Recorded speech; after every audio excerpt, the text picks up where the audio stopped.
Dear students, good morning. Do you all remember, children? In our previous class, we will discuss about your EVS new lesson, lesson number 30, My Safety. So, in that class, we will learn about some safety rules.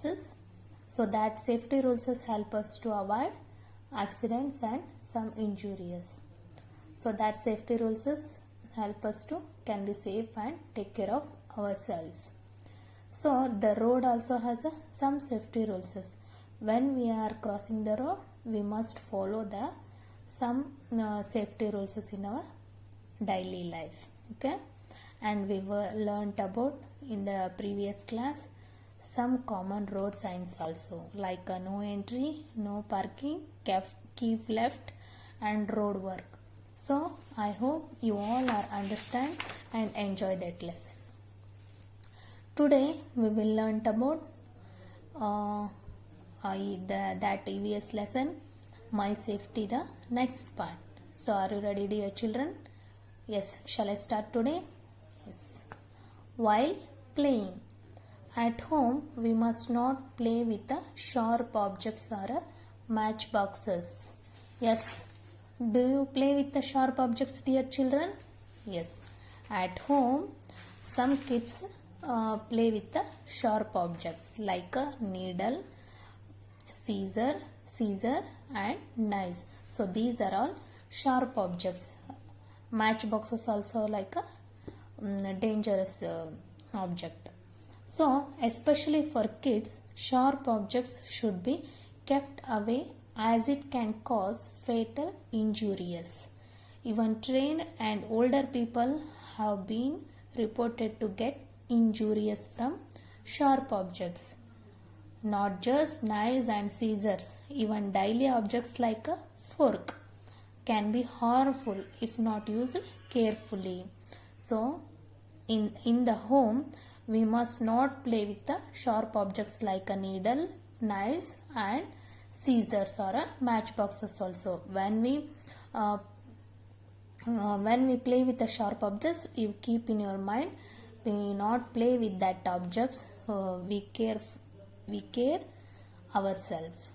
Okay. So ಮನೆಯೊಳಗಡೆ ನೀವು ಯಾವಾಗಲೂ sharp objects ಅಂದರೆ sharp ಅಂದರೆ ಚೂಪಾಗಿರೋಂಥ ವಸ್ತುಗಳು ಯಾವ್ಯಾವು, ಸೂಜಿ ಆಗಿರ್ಬೋದು, Caesar ಅಂದರೆ ಕತ್ತರಿ ಆಗಿರ್ಬೋದು, ಚಾಕು ಆಗಿರ್ಬೋದು, ನೇಲ್ ಕಟ್ಟರ್ ಆಗಿರ್ಬೋದು, ಮ್ಯಾಚ್ ಬಾಕ್ಸಸ್ ಅಂದರೆ ಕಡ್ಡಿಪೆಟ್ಟಿಗೆ ಆಗಿರ್ಬೋದು. ಸೊ ಇಂಥ ಒಂದು ಚೂಪಾದಂತಹ ವಸ್ತುಗಳ ಜೊತೆಗೆ ಏನು ಮಾಡಬಾರ್ದು, ಆಟವನ್ನು ಆಡಬಾರ್ದು. ಸೊ ಇವುಗಳ ಜೊತೆ ಆಟ ಆಡೋದ್ರಿಂದ ಏನಾಗುತ್ತೆ, ಸಮ್ಟೈಮ್ಸ್ ನೀಡಲಿಂದ ಅಂದರೆ ಸೂಜಿಯಿಂದ ಕೈನ ಚುಚ್ಕೋಬೋದು, ಆಮೇಲೆ ಚಾಕುನಿಂದ ಕೈನ ಕೊಯ್ಕೋಬೋದು, ಕತ್ರಿಯಿಂದ ಕೈ ಗಾಯ ಆಗ್ಬೋದು, ಜೊತೆಗೆ ಮ್ಯಾಚ್ ಬಾಕ್ಸಿಂದ ಕೈ ಸುಟ್ಕೊಳ್ಳೋಂಥ ಚಾನ್ಸಸ್ ಇರುತ್ತೆ. ಸೊ ಆದ್ದರಿಂದ ಈ ಶಾರ್ಪ್ ಆಬ್ಜೆಕ್ಟ್ಸ್ಗಳನ್ನು ಏನು ಮಾಡ್ಬೋದು, ಈ ಶಾರ್ಪ್ ಆಬ್ಜೆಕ್ಟ್ಸ್ಗಳ ಜೊತೆಗೆ ಆಟ ಆಡಬಾರ್ದು ಮನೇಲಿ ಅಂತ ಏನು ಮಾಡಿದ್ದಾರೆ, ನಿಮಗೊಂದು ಸೂಚನೆನ ಕೊಟ್ಟಿದ್ದಾರೆ. ಸೊ ಇವುಗಳ ಜೊತೆ ಆಟ ಆಡೋದ್ರಿಂದ ಏನಾಗುತ್ತೆ, ನಮ್ಮ ಹೆಲ್ತ್ಗೆ ತೊಂದರೆ ಉಂಟಾಗುತ್ತೆ. ಕೈಗಳಿಗೆ ಗಾಯ ಆಗ್ಬೋದು, ಕಾಲಿಗೆ ಗಾಯ ಆಗ್ಬೋದು, ನಮ್ಮ ದೇಹದಲ್ಲಿರೋ ಬೇರೆ ಯಾವುದೇ ಪಾರ್ಟಿಗಾದರೂ ಗಾಯ ಆಗ್ಬೋದು. ಸೊ ಅದಕ್ಕೋಸ್ಕರ ಇಂಥ ಶಾರ್ಪ್ ಆಬ್ಜೆಕ್ಟ್ಗಳ ಜೊತೆಗೆ ನಾವೇನು ಮಾಡಬಾರ್ದು, ಆಟ ಆಡಬಾರ್ದು. Okay. Yes, can you understand dear children? Yes, next. Can you see this picture? Yes, see here. The boys are playing with a ball. When we are playing with our friends in the park or playground, we must not fight or push each other. We must not play near or on the road. So, Sunday or holiday or some holidays time, we are going to a playground or a park. So when we are playing with our friends in the park or playground, on that time we must not fight or push each other. So we must not play near on the road. So ಯಾವಾಗ ನೀವು holiday ಬಂದಾಗ ಆಗಿರ್ಬೋದು ಅಥವಾ Sunday ಆಗಿರ್ಬೋದು, ಏನು ಮಾಡ್ತೀರಾ, ನಿಮ್ಮ friends ಜೊತೆಗೆ ಅಥವಾ ನಿಮ್ಮ ಪೇರೆಂಟ್ಸ್ ಜೊತೆಗೆ ಪ್ಲೇಗ್ರೌಂಡ್ ಅಥವಾ ಪಾರ್ಕಿಗೆ ಏನು ಮಾಡಿರ್ತೀರ, ಹೋಗಿರ್ತೀರ. ಸೊ ಹೋದಂಥ ಸಂದರ್ಭದಲ್ಲಿ ನಿಮ್ಮ ಫ್ರೆಂಡ್ ಜೊತೆಗೆ ನೀವೇನು ಮಾಡ್ತಿರ್ತೀರ, ಆಟ ಆಡ್ತಿರ್ತೀರ. ಸೊ ಆಟ ಆಡುವಾಗ ನೀವು ಫೈಟ್ ಮಾಡುವಂಥದ್ದಾಗಲಿ ಪುಷ್ ಮಾಡೋದಂದರೆ ತಳ್ಳೋದು. ಸೊ ತಳ್ಳೋದ್ರಿಂದ ಪುಷ್ ಮಾಡೋದ್ರಿಂದ ಏನಾಗುತ್ತೆ, ಬಿದ್ದು ಕಾಲಿಗೆ ಅಥವಾ ಕೈಗೆ ಗಾಯ ಮಾಡ್ಕೊಳ್ಳೋ ಅಂಥ ಸಂದರ್ಭ ಇರುತ್ತೆ. ಸೊ ಅಂಥ ಸಂದರ್ಭದಲ್ಲಿ ನೀವೇನು ಮಾಡಬಾರ್ದು, ಪುಷ್ ಮಾಡೋದಾಗಲಿ ಗಾಯ ಮಾಡ್ಕೊಳ್ಳೋದಾಗಲಿ ಮಾಡಬಾರ್ದು. ಜೊತೆಗೆ V must not play near on the road. Park ಅಥವಾ ಪ್ಲೇ ಗ್ರೌಂಡಿಗೆ ಹೋಗಿರ್ತೀರ, ಸೊ ಆ ಗ್ರೌಂಡಲ್ಲೇ ಆ ಪಾರ್ಕಲ್ಲೇ ಆಟ ಆಡಬೇಕು. ಅದನ್ನು ಬಿಟ್ಟು ರೋಡ್ ಹತ್ರ ಆಗಲಿ ಹೊರಗಡೆ ಮೈದಾನದ ಹತ್ರ ಆಗಲಿ ಬರ್ಕೂಡ್ದು. ಯಾಕಂದರೆ ನೀವು ರೋಡ್ ಹತ್ರ ಆಟ ಆಡೋಕ್ಕೆ ಬರುವಾಗ ಆ ರೋಡಲ್ಲಿ ತುಂಬ ವೆಹಿಕಲ್ಸ್ ಅಡ್ಡಾಡ್ತಾ ಇರುತ್ತೆ, ಹೌದಾ. ಸೊ ಆ ವೆಹಿಕಲ್ಸ್ ಅಡ್ಡಾಡೋ ಟೈಮಲ್ಲಿ ನೀವು ರೋಡಲ್ಲಿ ಆಟ ಆಡ್ತಿದ್ರೆ ಏನಾಗುತ್ತೆ, ಆಕ್ಸಿಡೆಂಟ್ ಆಗೋ ಚಾನ್ಸಸ್ ಇರುತ್ತೆ. ವೆಹಿಕಲ್ಸಿಗೆ ಅಡ್ಡ ಆಗಿಬಿಟ್ಟು ಆಕ್ಸಿಡೆಂಟ್ ಆಗೋ ಚಾನ್ಸಸ್ ಇರುತ್ತೆ. ಅದರಿಂದ ಏನು ಮಾಡಬಾರ್ದು, ನೀವು ಪ್ಲೇ ಗ್ರೌಂಡಲ್ಲಿ ಅಥವಾ ಪಾರ್ಕಲ್ಲೇ ಆಟ ಆಡೋದಕ್ಕೆ ಹೋದಾಗ ಆ ಪಾರ್ಕ್ ಒಳಗಡೆನೆ, ಪ್ಲೇ ಗ್ರೌಂಡ್ ಒಳಗಡೆನೆ ಆಟ ಆಡಬೇಕು. ಅದನ್ನು ಬಿಟ್ಟು ಪ್ಲೇ ಗ್ರೌಂಡ್ ಬಿಟ್ಟು ಹೊರಗೆ ಬಂದು ರೋಡಲ್ಲಿ ಆಟ ಆಡಬಾರ್ದು. ಜೊತೆಗೆ ಆಟ ಆಡೋ ಟೈಮಲ್ಲಿ ನಿಮ್ಮ ಫ್ರೆಂಡ್ಸ್ನ ಪುಷ್ ಮಾಡೋದಾಗಲಿ ಜೊತೆಗೆ ಫೈಟ್ ಮಾಡೋದಾಗಲಿ ಮಾಡಕೂಡ್ದು. Okay, yes. So next, yes, can you hear this picture dear children? Yes, see this. So the children queue in the stand in a queue, okay, waiting for a bus. While traveling in a vehicle, we must stand in a queue when we are waiting for a bus. So when we are traveling in a vehicle, we must stand in a queue when we are waiting for a bus. Next, we must not try to get into or out of a moving vehicle. So when we are waiting for a bus, we must not try to get into or out of a moving vehicle. So ಯಾವಾಗ ನಾವು ಬಸ್ಸಲ್ಲಿ ಪ್ರಯಾಣ ಮಾಡಬೇಕು ಅಂತ ಕಾಯ್ತಿರ್ತೀವೋ, bus ಬರಲಿ, ಬಸ್ಗೋಸ್ಕರ ನಾವು wait ಮಾಡ್ತಿರ್ತೀವೋ, so ಅಂಥ ಟೈಮಲ್ಲಿ ಬಸ್ ಸ್ಟಾಪಲ್ಲಿ ನಾವು ಏನು ಮಾಡ್ತಿರ್ತೀವಿ, ಬಸ್ಗೋಸ್ಕರ ವೇಟ್ ಮಾಡ್ತಿರ್ತೀವಿ. ಸೊ ವೇಟ್ ಮಾಡೋ ಟೈಮಲ್ಲಿ ನಾವೇನು ಮಾಡಬೇಕು, ಕ್ಯೂವಲ್ಲಿ ನಿಲ್ಬೇಕು, ಹೌದಾ. ಸೊ ಬಸ್ಸಿಗೆ ವೇಟ್ ಮಾಡ್ತಿರ್ತೀವಿ ಅಂದಾಗ ಕ್ಯೂವಲ್ಲಿ ನಿಂತ್ಕೊಂಡು ಒಬ್ಬೊಬ್ಬರೇ ಒನ್ ಬೈ ಏನು ಮಾಡಬೇಕು, ಬಸ್ಸನ್ನು ಹತ್ತಬೇಕು. ಅದನ್ನು ಬಿಟ್ಟು ಒಂದೇ ಸರಿಗೆ ಎಲ್ಲರೂ ಕೂಡ ಬಸ್ ಒಳಗಡೆ ನುಗ್ಗಿದಾಗ ಏನಾಗುತ್ತೆ, ರಶ್ ಆಗೋ ಚಾನ್ಸಸ್ ಇರುತ್ತೆ. ಒಬ್ಬರನ್ನ ಒಬ್ಬರು ತಳ್ಳೋ ಚಾನ್ಸಸ್ ಇರುತ್ತೆ, ಒಬ್ಬರಿಂದ ಒಬ್ಬರು ತಳ್ಳಿಬಿಟ್ಟು ಕೆಳಗೆ ಬೀಳೋ ಅಂಥ ಚಾನ್ಸಸ್ ಇರುತ್ತೆ. ಸೊ ಅದಕ್ಕೋಸ್ಕರ ನಾವು ಬಸ್ಸಿಗಾಗಿ ವೇಟ್ ಮಾಡ್ತಾ ಇದ್ದೀವಿ, ವೆಹಿಕಲ್ಸಿಗೆ ವೇಟ್ ಮಾಡ್ತಾ ಇದ್ದೀವಿ ಅಂದಾಗ ಸ್ಟ್ಯಾಂಡ್ ಬೈ ಸ್ಟ್ಯಾಂಡ್ ಇಲ್ಲಿ ನಿಂತಿದ್ದಾರಲ್ಲ, ಇದೇ ರೀತಿ ಕ್ಯೂವಲ್ಲಿ ನಿಂತ್ಕೊಂಡು ಒನ್ ಬೈ ಒನ್ ಏನು ಮಾಡಬೇಕು, ಬಸ್ ಒಳಗಡೆ ಹತ್ತಬೇಕು. ಅದ್ರ ಜೊತೆಗೆ ಇನ್ನೊಂದು ಸೇಫ್ಟಿ ರೂಲ್ಸ್ ಏನಪ್ಪ ಅಂದರೆ, we must not try to get into or out of a moving vehicle. So ನಾವು ಬಸ್ಸಿಗೆ ವೇಟ್ ಮಾಡ್ತಿರ್ತೀವಿ, ಲೇಟ್ ಆಗಿಬಿಟ್ಟಿರುತ್ತೆ, ವೆಹಿಕಲ್ ಏನಾಗುತ್ತೆ, ಮೂವ್ ಆಗ್ತಾ ಇರುತ್ತೆ. ಸೊ ಅಂಥ ಟೈಮಲ್ಲಿ ಹೋಗ್ಬಿಟ್ಟು ನಾವೇನು ಮಾಡ್ತೀವಿ, ವೆಹಿಕಲ್ನ ಹತ್ತೋಕೆ ಹೋಗ್ತೀವಿ. ಇದು ಮೋಸ್ಟ್ ಡೇಂಜರಸ್, ಹೌದಾ.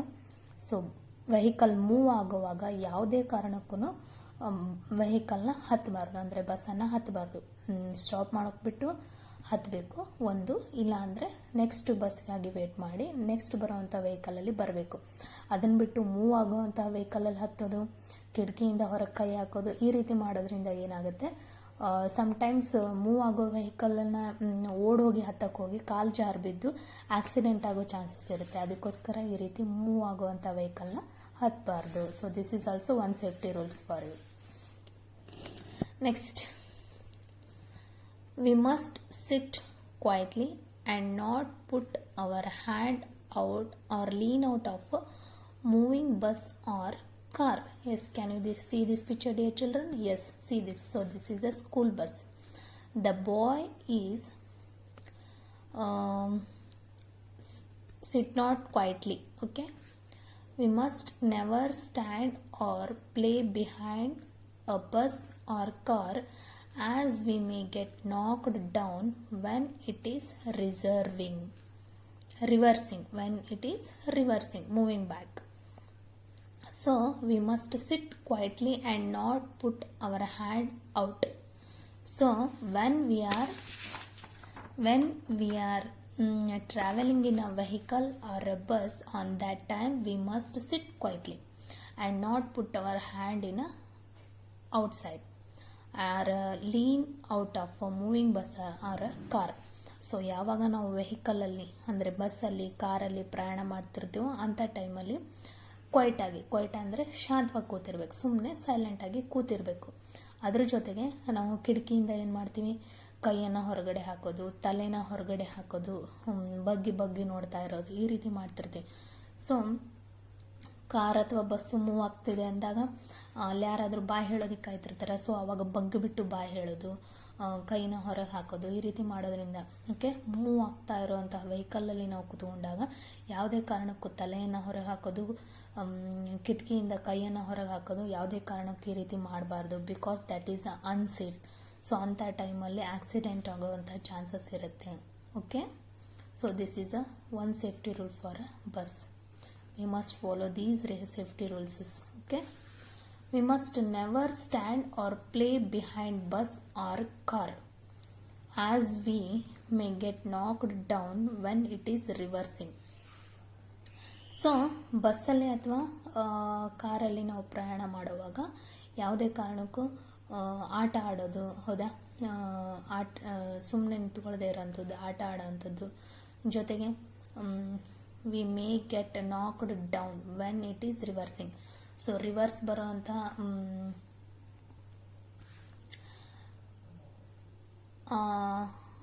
ಬಸ್ಸಲ್ಲಾಗಿರ್ಬೋದು, ಕಾರಲ್ಲಾಗಲಿ ಪ್ರಯಾಣ ಮಾಡುವಾಗ ಆಟ ಆಡ್ತಾ ಕೂರೋದು, ಗಲಾಟೆ ಮಾಡೋದು, ಜೊತೆಗೆ ರಿವರ್ಸ್ ಬರ್ತಕ್ಕಂಥ ಬಸ್ಸಲ್ಲಾಗಿರ್ಬೋದು, ಕಾರಲ್ಲಾಗಲಿ. ಸೊ ಈ ರೀತಿ ಮಾಡೋದ್ರಿಂದ ಏನಾಗುತ್ತೆ, ಬೀಳೋವಂಥ ಚಾನ್ಸಸ್ ಇರುತ್ತೆ.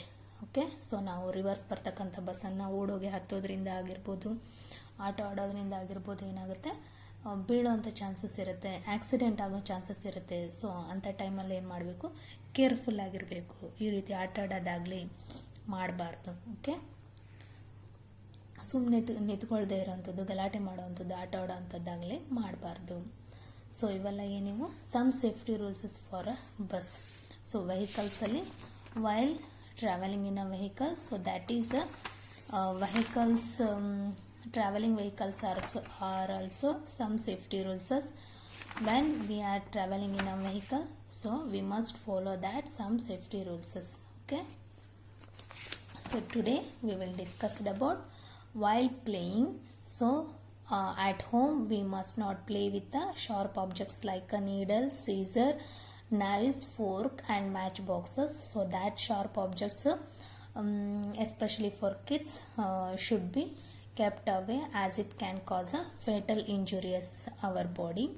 And when we are traveling in a vehicle, so vehicles also some safety rules. So when we are traveling in a vehicle, so we must follow that safety rules.